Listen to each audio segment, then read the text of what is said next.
Good morning, ladies and gentlemen. We are now ready to start with today's proceedings. Welcome back to day 2 of the AFI Global Policy Forum Conversations and Engagements. Yesterday we rang the gong. We celebrated Namibia's journey and honored champions of inclusion. Today we look ahead to innovation, to impact and acceleration of inclusivity for all. I will now ask the team to play the video for us to see what has been done over the past days. As discussed, how important financial inclusion is to empower society and to drive growth. Can we have the video? Thank you.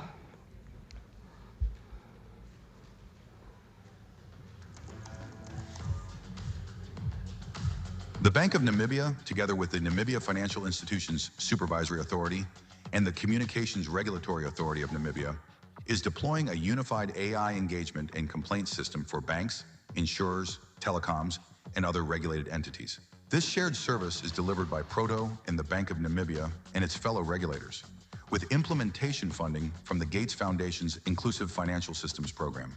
Globally, digital and financial inclusion has drawn in millions of citizens in low and middle income countries. However, systems to protect these consumers during scams, disputes, and negative customer experiences are often manual and inaccessible.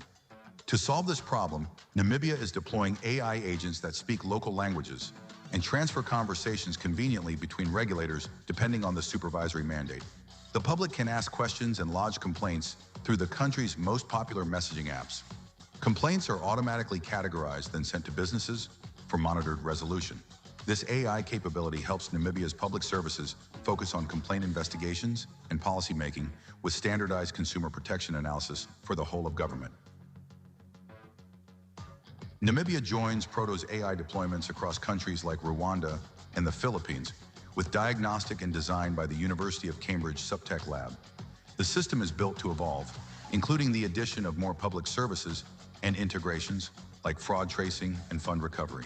Working together, regulators, technology, and philanthropy, we are ensuring that public trust and the advances of financial inclusion are protected. Thank you.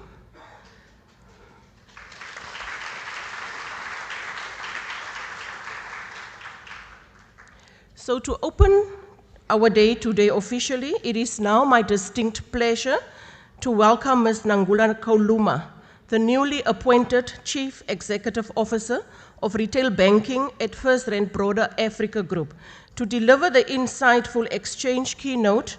Her tenure at the helm of F&B Retail has been defined by vision, by integrity, and a steadfast commitment to innovation and inclusion. Ms. Nangula, over to you.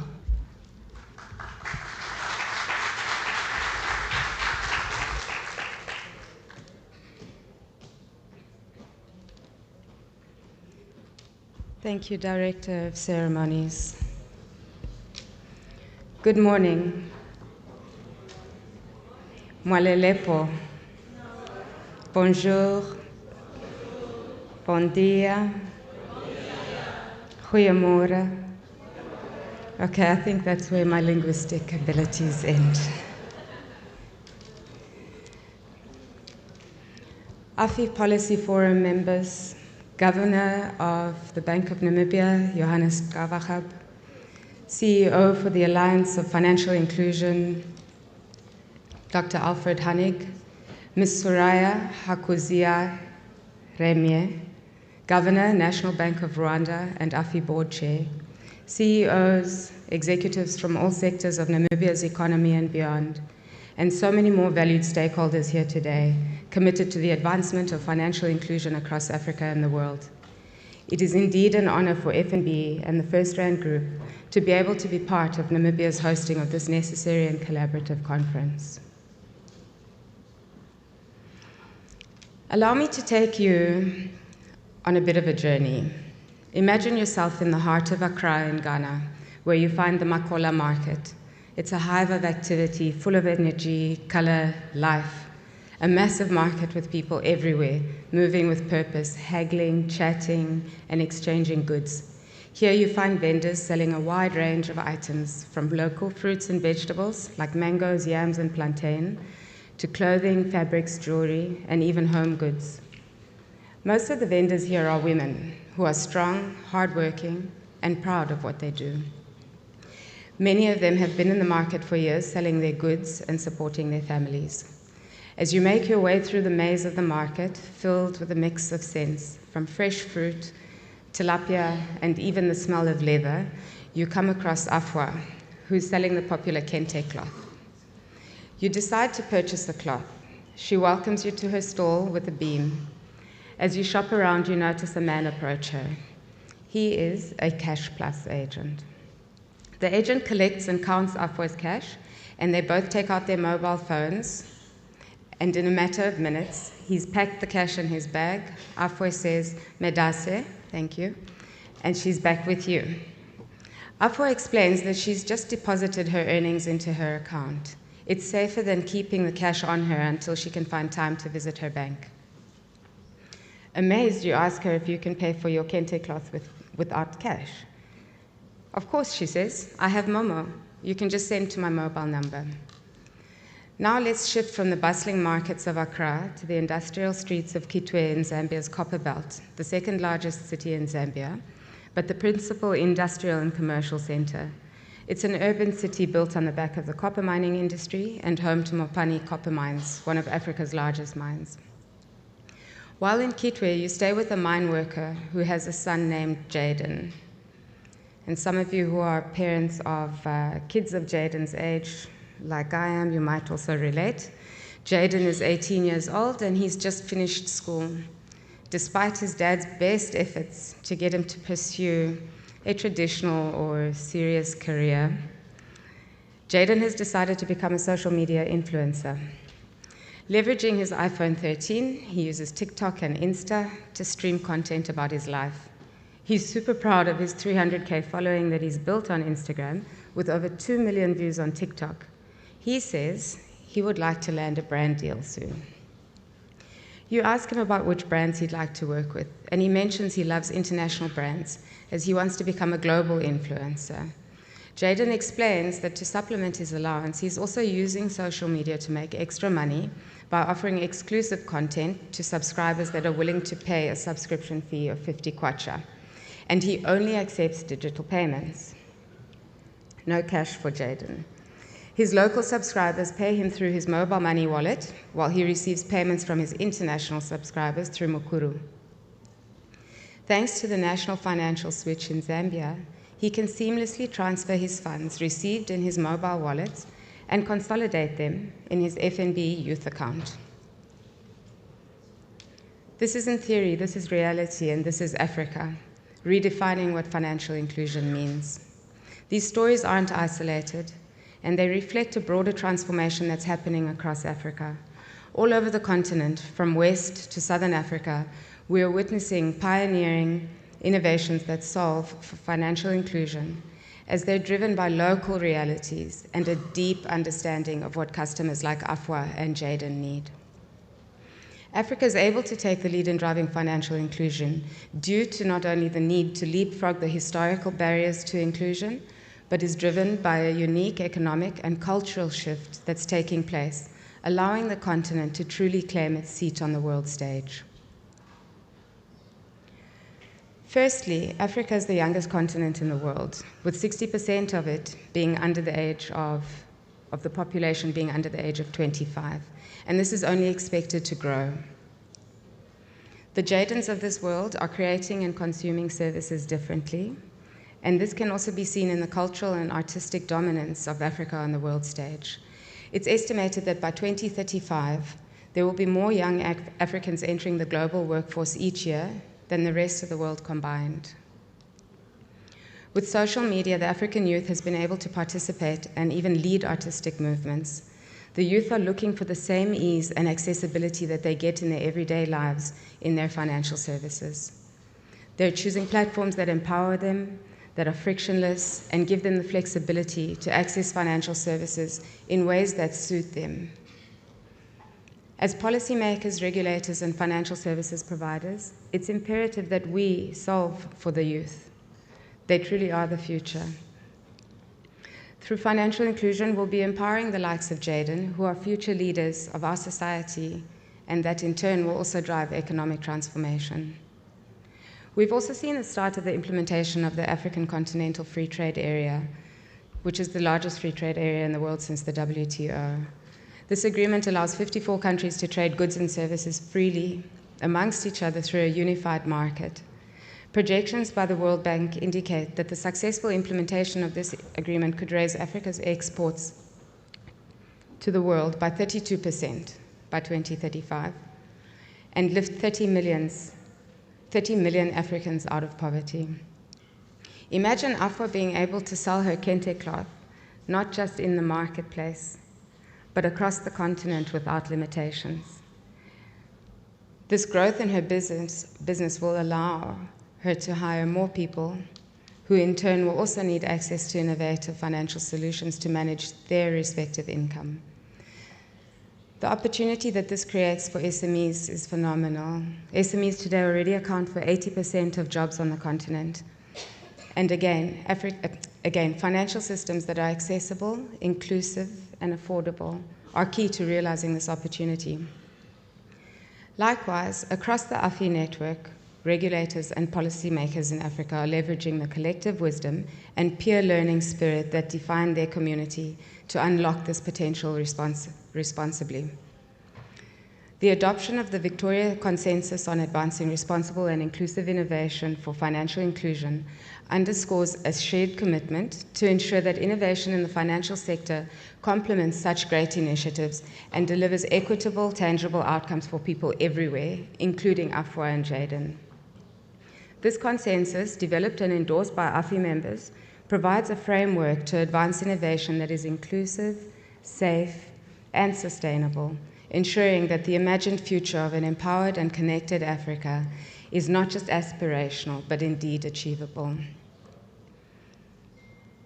Africa has the highest percentage of entrepreneurs among working-age adults of any continent in the world, and women are taking the charge.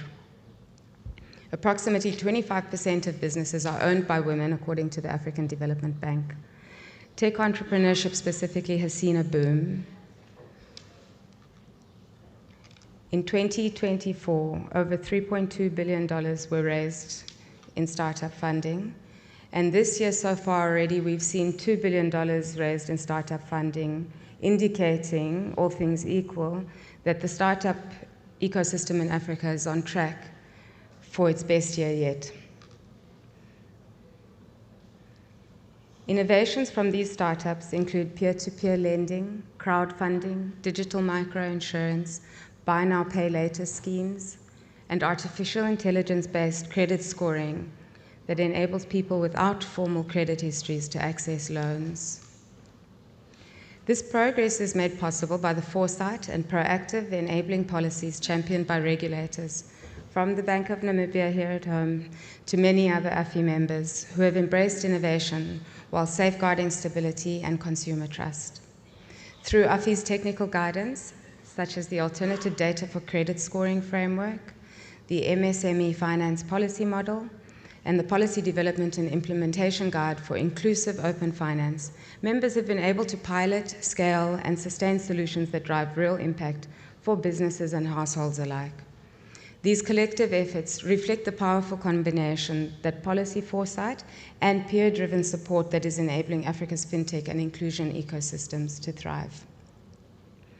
Perhaps the most celebrated win for financial inclusion in Africa has been the explosive growth of mobile money.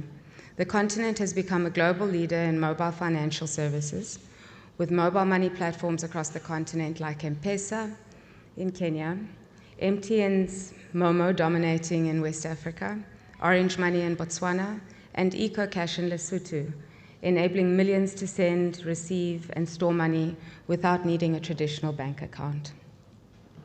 This is supported with mobile money agents that provide accessibility to customers by meeting them right where they are. According to the GSMA State of the Industry Report on Mobile Money in 2024, there were over 1.1 billion registered accounts in Africa, with over $1.1 trillion, that's US dollars, not Namibian, flowing through mobile money. This accounts for 66% share of global mobile money transactions. This year saw Zambia hit an unprecedented milestone of over 100 billion kwacha in transaction values in just the month of March alone. The mobile money success story has been fueled by rising digital penetration in Africa. Over 60% of Africans have a mobile phone as at 2024, and this is projected to reach 88% by 2030. FNB launched its own mobile remittance solution, e-wallet. Some of you would have seen it mentioned yesterday, in 2009 for South Africa. And this solution, which has since been rolled out to Zambia, Eswatini, Botswana, Lesotho, and Namibia, has an active base of over 8.2 million users, with over 41.8 billion rand in transaction values remitted in 2024. This has been a pivotal story in financial inclusion for the group, as it allows one to send money to a recipient without a bank account. It's also supported by agency banking, with over 5,000 Cash Plus agents, FNB Cash Plus agents, 32% of whom are based in rural communities.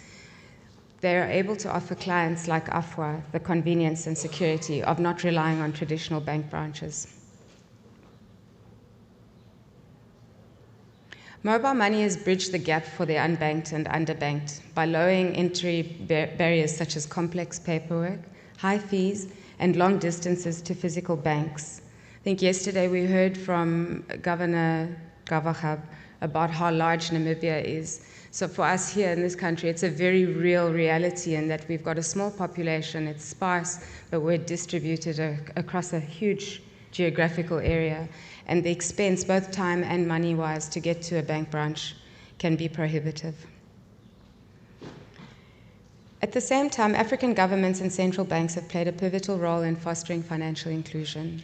Over the past decade, policies have shifted towards enabling innovation, protecting customers, and encouraging competition. While I'm proud, very proud to be an African, standing in Africa and telling this story of African financial inclusion, I must admit we're not without challenges. But what is real is that Africa's financial inclusion success stories often emerge in an effort to overcome these very challenges. Despite the digital and mobile penetration trends, there's still a significant usage gap, which can be attributed to factors like skills, affordability of devices, connectivity in remote areas, and concerns about security. Over the past 10 years, African countries have invested in financial literacy campaigns and strengthened consumer protection frameworks.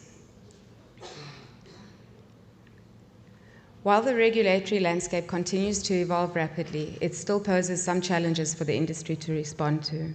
There's a delicate balance that must be maintained between consumer protection, preventing money laundering and fraud, while still providing innovation that makes financial services easier to access and afford. We must acknowledge the limitations of many country ID systems, with millions still lacking formal identification, which makes KYC compliance quite difficult, and excluding them from formal finance. This is, however, being addressed through regulatory sandboxes, public-private partnerships, and regional cooperation to ensure that new products remain safe and accessible. There remains a need for continued investment in telecom infrastructure, interoperable payment systems, and affordable smartphones. Additionally, cybersecurity, fraud, and data privacy have emerged as new risks requiring vigilant oversight, as well as enhanced education and communication to customers. Global gatherings, such as the AFI Global Policy Forum, play a critical role in shaping this journey. They create a unique platform where policymakers engage with peers, the private sector, and development partners to ensure that the voices from the margins are heard, the realities of each ecosystem are understood, and that collectively solutions are designed, tested, and scaled in ways that reflect the unique context of each country. This spirit of shared learning and co-creation is the foundation on which lasting, inclusive progress is built. The next decade promises even more innovation with the rise of central bank digital currencies, national payment systems, blockchain-based solutions, and deeper regional financial integration. Africa's path to 2035 will be shaped by the resilience of its people, the creativity of its entrepreneurs, and the commitment of policymakers to inclusive growth. Yes, there are challenges, but they actually present unique opportunities to design better infrastructure, to invest in youth and women entrepreneurs, to build financial models that are rooted in local truth, and to write regulation with people, not just policies in mind. As the world continues to rethink how value moves across borders, communities, and devices, Africa is not just participating, it is leading and learning. Innovation isn't confined to one geography. It's sparked wherever people meet real challenges with bold ideas. So wherever you may be in the world, or wherever in the world you may be from, let Afua and Jaden's stories remind you, progress begins when we meet people where they are and build systems that serve everyone. Whether you're in Lagos or Lima, Dubai or Dhaka, Warsaw or Windhoek, Jakarta, Johannesburg, this is your invitation to listen, to learn, to collaborate. Because financial inclusion isn't just Africa's challenge, it's the world's opportunity. And together we can build a future where access, dignity, and prosperity are truly universal. Thank you.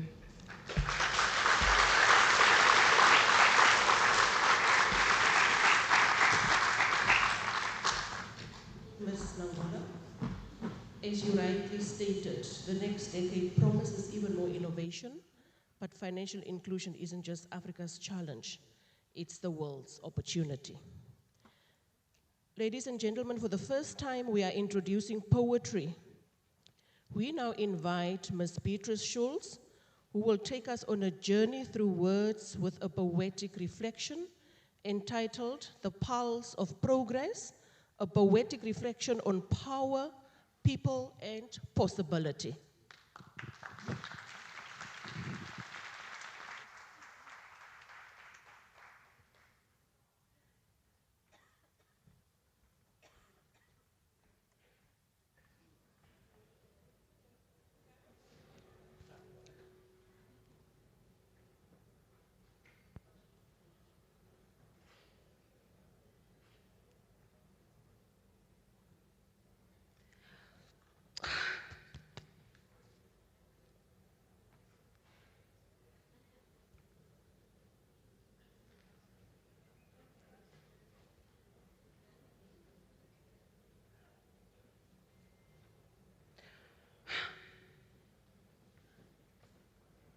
You don't understand me, do you?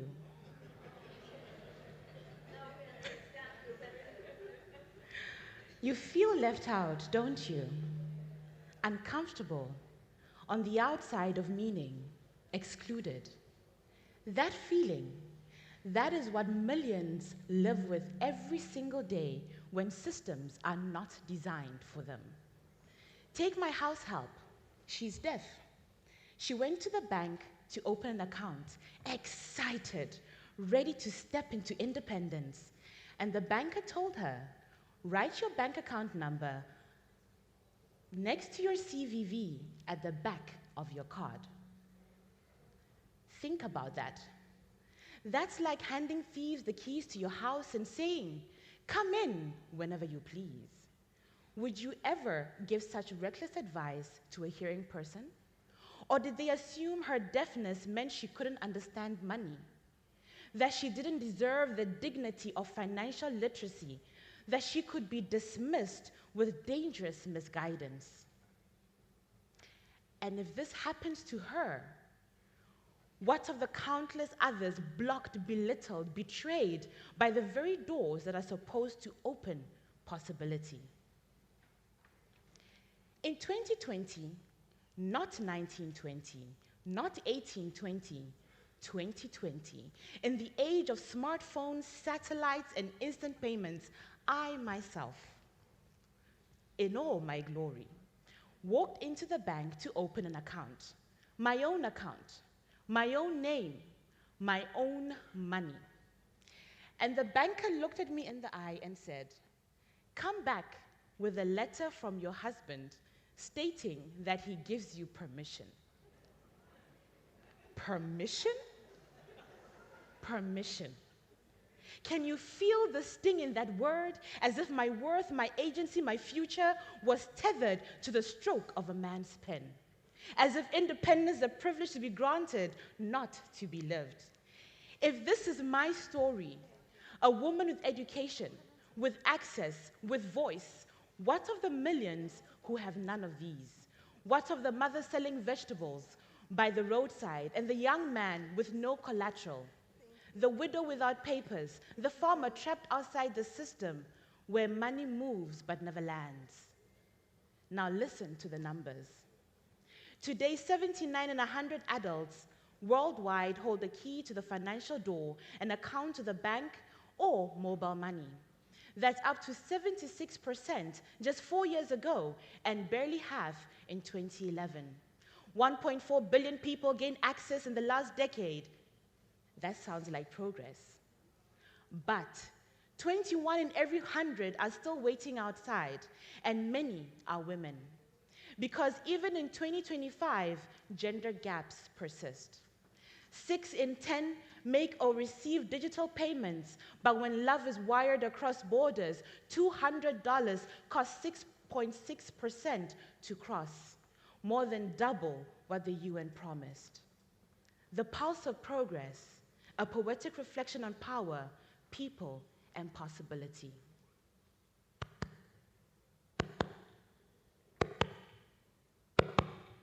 But do you hear it? Or maybe the question is, do you feel it? The pulse, the quiet rhythm beneath the noise, the silent beat behind every choice. It is not the pulse of progress, not born in boardrooms, not wired in machines, but carried in our chests. In the steps of dreamers, in the breath of the unseen, this is the reflection on power, on people, on the vast terrain of possibility. What is wealth if not the freedom to dream beyond today? What is dignity if the power to decide where tomorrow begins? Yet tell me, why do doors swing open for some while others press their palms against the glass walls, watching opportunity pass by like a train that never stops in their terrain? Is inclusion a word we recite at conferences, or a bridge we are brave enough to build? Because cashless cities rise while cash-strapped souls are left behind. Because credit flows like rivers, but only the fields that are already green.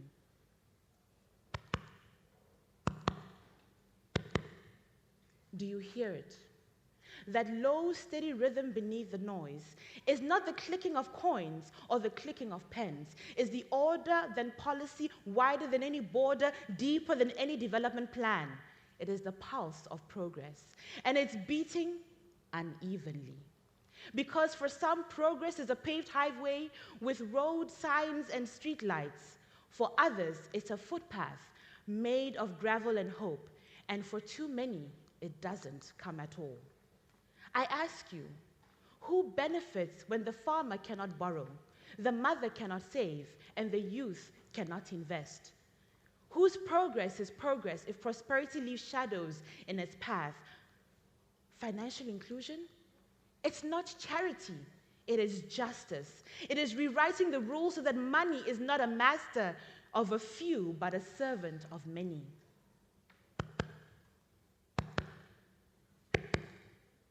Do you hear it? That slow, steady rhythm beneath the noise is not the clicking of coins, is not the clicking of pens. It's about the blind spots in our progress, the ones we do not chart in quarterly reports, the ones we do not photograph for donors, the ones whose names we mispronounce, whose dreams we undervalue, whose truths we underfund. Because some don't sign or see, but they build, they lead, they dream in colors we haven't yet imagined. And here's the part we don't say enough. They are not the exception.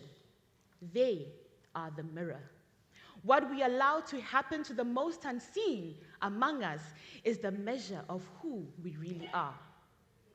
This is the pulse of progress. A rhythm rising in a people, a power shared, impossibility imagined. So let us dream of doors unflung open wide, where 21 no longer wait outside, where a mother wiring love across the border does not pay more in fees than in faith, where every hand, every name, every woman, every man carries not just an account, but access, agency, and a chance to thrive. The pulse is here. The progress is real, but the work is still unfinished. So we lean in, we push forward, we listen to the rhythm of inclusion and promise to make the pulse beat louder for everyone. Because progress is not only in numbers, it is in stories. It is in deaf people fearlessly opening bank accounts. It's in the blind boy navigating a city with no tactile paving, still showing up for class.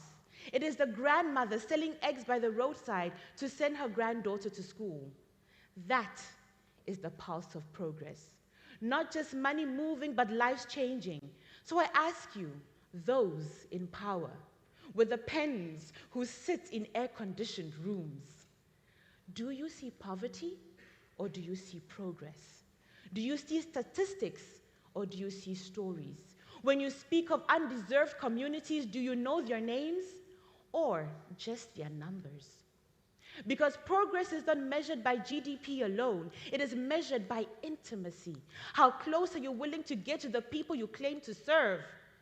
The truth is, we cannot keep writing policies for people we have never sat beside.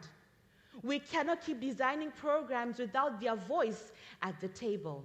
We cannot call it inclusion if the excluded are not present.